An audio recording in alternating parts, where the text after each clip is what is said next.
अस्सलाम वालेकुम।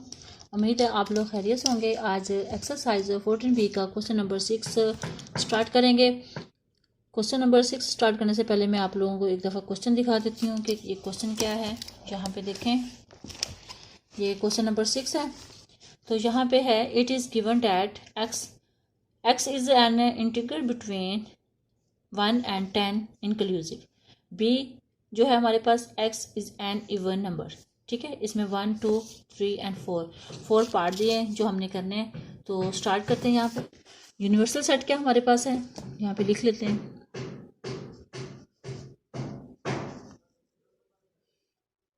X is N integer between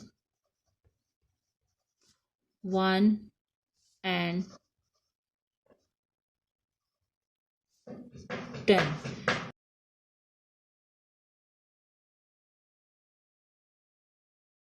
बस बी यहाँ पे लिख लेते हैं। एक्स हमारे पास, बी हमारे पास क्या सेट है, x is an even number. ठीक है, ये हमने लिख लिया है। अब आगे जो है, इसमें फर्स्ट पार्ट में क्या क्वेश्चन दिया गया है। यहाँ पे फर्स्ट पार्ट में उन्होंने पूछा है, यहाँ पे हम करते हैं इसका फर्स्ट पार्ट में है लिस्ट ऑल द एलिमेंट्स। यहाँ पे लिख लेते हैं list all the elements of, ये यूनिवर्सल सेट है और ये बी का सेट है। इनको हमने सेट की सूरत में लिखना है।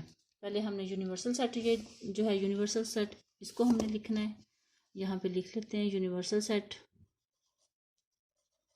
ये हमारे पास क्या है, is an integers between 1 and 10 inclusive. यानी कि हमने 1 से लेकर 10 तक इनकी काउंटिंग आएगी। 1 2 3 4 5 6 7 8 9 and 10। ठीक है, और बी में क्या है, बी है इज एन इवन नंबर। यानी कि 1 से लेकर 10 तक जो है, इनके जो इवन नंबर हैं वो हमने यहाँ पे लिखने हैं।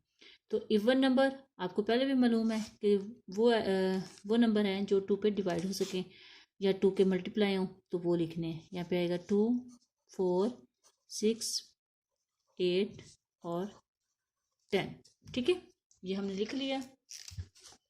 बी पार्ट में क्या पूछा गया है, यहाँ पे इसके सेकंड पार्ट में पूछा गया है कि draw a Venn diagram to represent the set universal and P. यहाँ पे लिख देती हूँ कि draw a Venn diagram.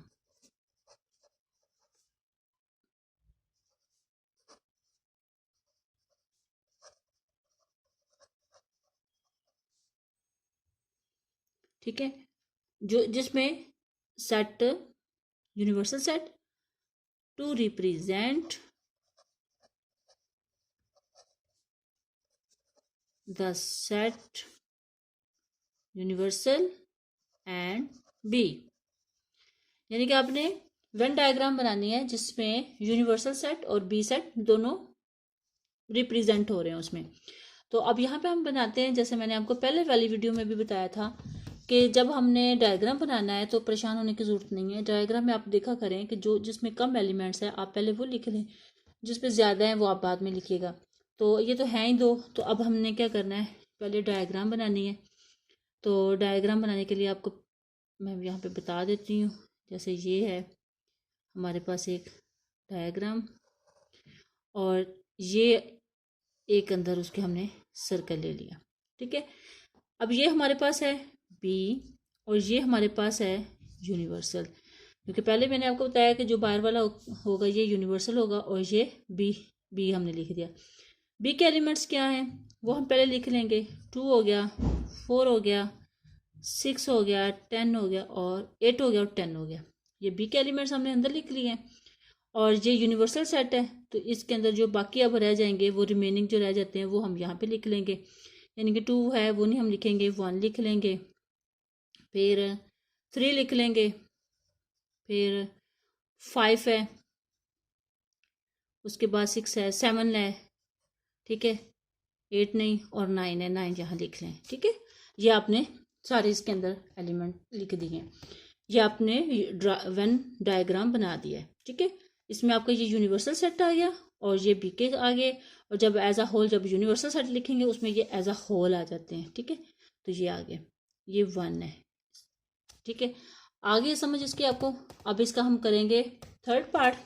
Third part में क्या पूछा गया है, यहाँ पे लिखा है इन्होंने थर्ड पार्ट में, from the Venn diagram list all the elements of B complement in set notation. यानी कि थर्ड पार्ट में पूछा गया है बी कॉम्प्लीमेंट पूछा गया है कि बी कॉम्प्लीमेंट, इस डायग्राम को देखते हुए आपने बी कॉम्प्लीमेंट मालूम करना है। तो बी कॉम्प्लीमेंट किसके बराबर होता है, B complement universal set minus B, यानी कि यूनिवर्सल सेट जो है उसमें से आपने बी के माइनस कर दें, आंसर आ जाएगा। तो यहाँ पे पहले हम, या तो इसको देख के आप लिख लें, अगर इस तरीके से समझ नहीं आ रही तो आप फिर जैसे पहले आप काम करते हैं कि यहाँ पे पहले यूनिवर्सल सेट लिख दें, फिर माइनस बी लिखें, फिर नीचे बी कॉम्प्लीमेंट करके आंसर लिखें। तो यहाँ पे तो उन्होंने डायग्राम दिया हुआ है, डायग्राम को उन्होंने कहा देखते हुए करें, तो ये डायग्राम हमने पहले ऑलरेडी लिखी हुई है, तो इसी को देखते हुए हम इसका आंसर निकाल देते हैं। तो बी कॉम्प्लीमेंट में क्या है कि यूनिवर्सल सेट में हो लेकिन बी में ना हो, तो यहाँ पे जो 2 है वो नहीं लिखेंगे, यानी कि आप यही करें कि ये आप छोड़ दें, बाकी आपने लिख देने। तो यहाँ पे क्या आंसर आ जाएगा 1, क्योंकि माइनस हमने बी करना है ना, तो ये बी के जो है एलिमेंट्स वो डिडक्ट कर दें, बाकी आप लिख दें। 1 हो गया, 3, 5, 7 और ये 9, ये हमने लिख दिया। यहाँ पे मैं इसका 4 पार्ट लिखती हूँ कि 4 पार्ट में उन्होंने कहा है कि ये जो बी कॉम्प्लीमेंट है आपने इसको मालूम किया है, इसको आप डिस्क्राइब करें, यानी कि बयान करें, इन वर्ड्स में लिखें जिस तरीके से, यानी कि ये हमने पहले लिखा था ना, यहाँ पे आप देखें जैसे ये चीज़ें दी होती हैं कि ये वाली चीज़ें, या फिर ये है इज एन इवन नंबर, तो ये चीज़ें जो दी होती हैं ना इनको कहते हैं डिस्क्राइब इन वर्ड्स। तो यानी कि हमने ये जो सेट है इसको हमने वर्ड्स में डिस्क्राइब करना है। तो कैसे करेंगे, यहाँ पे हम लिखेंगे बी कॉम्प्लीमेंट है, इसको हमने डिस्क्राइब करना है, तो यहाँ पे हम लिख देंगे बी कॉम्प्लीमेंट, आगे इज इक्वल लगा देंगे, और इसको जब हम सेट की सूरत में लिखेंगे तो हम यहाँ पे लिखेंगे, या हम सबसे पहले हम ये देखेंगे कि इसमें क्या चीज़ें हैं, 1, 3, 5, 7, 9, यानी कि ये हमारे पास कौन से नंबर हैं, कोई जहन में आ रहा है, ये ऑड नंबर है। ऑड नंबर वो जो कि 2 पे डिवाइड ना हो या 2 का मल्टीप्लाई ना हो, तो वो हमारे पास ऑड नंबर होते हैं। तो अब हम इसको सेट की सूरत में जब लिखेंगे तो हम इसको यही लिख सकते हैं कि B complement is a set of an odd number, ठीक है। अब ये अगर आप ऑड नंबर लिखेंगे तो ऑड नंबर तो पता नहीं कहाँ तक चले जाते हैं, तो आपने क्या लिखना है यहाँ पे, ऑड नंबर बिटवीन, साथ में आप ये ज़रूर मेंशन करेंगे बिटवीन 1 and 10, ठीक है, 1 से लेके 10 तक, ओके, 1 and 10, बस यहाँ तक आप इसको डिस्क्राइब कर दें तो ये आपका आंसर आ जाएगा कि बी कॉम्प्लीमेंट जो है इज अ सेट है of an odd number between 1 and 10, कि 1 से लेके 10 के अंदर जितने भी बिटवीन इवन ऑड नंबर आते हैं, यानी कि 1 से लेके 10 तक जितने भी ऑड नंबर आते हैं वो इसमें है। तो ये आप इसको इस सूरत में डिस्क्राइब करेंगे, ठीक है। उम्मीद है आपको इसकी समझ आई होगी। नेक्स्ट इसका क्वेश्चन नंबर 7 स्टार्ट करते हैं। क्वेश्चन नंबर स्टार्ट करेंगे। क्वेश्चन नंबर 7 में क्या है, यहाँ पे आपको एक दफ़ा दिखा देती हूँ। अब हम क्वेश्चन नंबर 7 स्टार्ट करेंगे। तो क्वेश्चन नंबर 7 जो है वो मैंने यहाँ पे ऑलरेडी पहले लिख लिया है, तो एक दफ़ा मैं आपको दिखा देती हूँ कि क्वेश्चन नंबर 7 क्या है।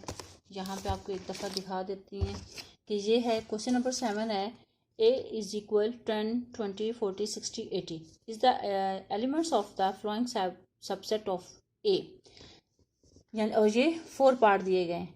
तो ए के एलिमेंट्स मैंने यहाँ पे लिख लिए हैं। अब इसका ए पार्ट पहले करते हैं।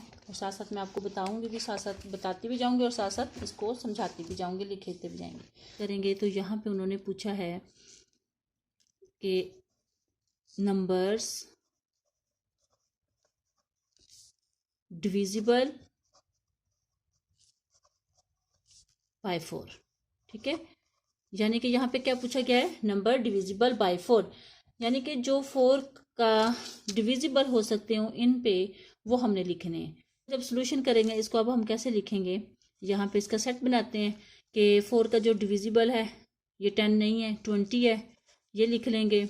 40 इसका डिविजिबल है, फिर और ये भी डिविजिबल है 60, और 80 भी डिविजिबल है, ठीक है। ये भी इस पे डिविजिबल हो सकता है। तो ये लिख लिया हमने। अब इसके बी पार्ट में क्या है, बी पार्ट में यहाँ पे मैं लिखती हूँ, बी पार्ट में उन्होंने पूछा है नंबर डिविजिबल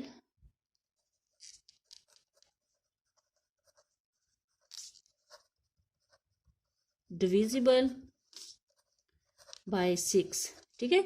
अब उन्होंने पूछा है कि नंबर डिविजिबल बाय 6, यानी कि इसमें से आपने देखना है कि 6 पे कौन से डिविजिबल हो सकते हैं, वो हमने एलिमेंट्स यहाँ पे लिखने हैं। तो यहाँ पे हम लिखते हैं इसका सोल्यूशन। अब यहाँ पे क्या आएगा, यानी कि 6 इसका डिविजिबल नहीं है, 6 इसका भी डिविजिबल नहीं है, तो 6 इसका भी डिविजिबल नहीं है, और 6 ये है 60 आएगा इसमें डिविजिबल, ठीक है। और कोई भी नहीं है, ये 80 भी डिविजिबल नहीं है इसका, तो इसका आंसर सिर्फ 60 आएगा। तो यहाँ पे हम इसको क्लोज कर देते हैं, ये एक ही इसका एलिमेंट है। अब इसका सी पार्ट है, सी पार्ट में देखिए क्या पूछा गया है, यहाँ पे हम लिख लेते हैं सी पार्ट। सी पार्ट में है number divisible by 8, number divisible by 8।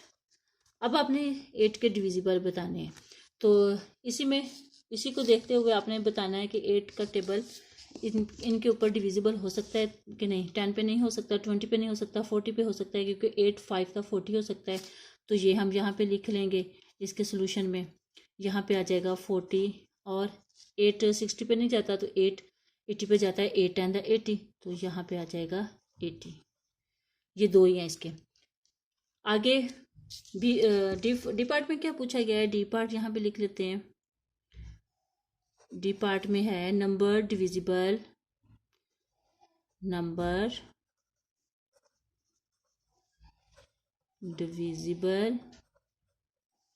Bye 7, ठीक है। अब हमने यहाँ पे बताना है कि 7 के डिविजिबल कौन से हैं। तो यहाँ पे हम देख लेते हैं, 7 10 पे नहीं जाता, 7 20 पे नहीं जाता, 7 40 पे भी नहीं जाता, 7 60 पे भी नहीं जाता, 7 80 पे भी नहीं जाता। तो इसका मतलब इसमें तो कोई भी नहीं है इसका डिविजिबल 7 का। तो यहाँ पे हम क्या लिखेंगे, जब सेट बनाएंगे या तो हम इसको खाली सेट लिख देंगे, या फिर हम इसको इस तरीके से लिख देंगे। ये दोनों सूरतें आ सकती हैं, ठीक है, क्योंकि इसमें जब कोई है ही नहीं, हमने लिख ही नहीं सकते, या खाली सेट आ जाएगा या इसका इस तरीके से भी आ सकता है। तो ये दोनों सूरतों में आंसर राइट होगा। उम्मीद है आप लोगों को आज के सवालों की अच्छे तरीके से समझ आई होगी। आज मैंने अपनी तरफ से कोशिश की है कि मैं आप लोगों को अच्छे तरीके से समझाऊं। अगर आप लोगों को कोई चीज़ ना समझ आती हो तो आप ज़रूर कमेंट बॉक्स में पूछा करें, इंशाल्लाह आपकी हेल्प की जाएगी।